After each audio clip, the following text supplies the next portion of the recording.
Hey guys, welcome to Track Team channel. Hope you guys enjoying your days. Today in this video, I'm going to show you how can you merge contacts on iPhone. So at first, just go to your contact list. Now in the contacts, select the contact that you want to merge. Now click the top right edit icon. Now just scroll here. And here you can see linked contacts. Click on it. Now just select the person that you want to merge and click the top right link option. Now click the top right done.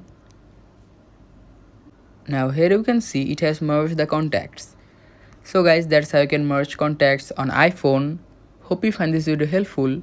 If you find this video helpful, then give a thumbs up and don't forget to subscribe the channel.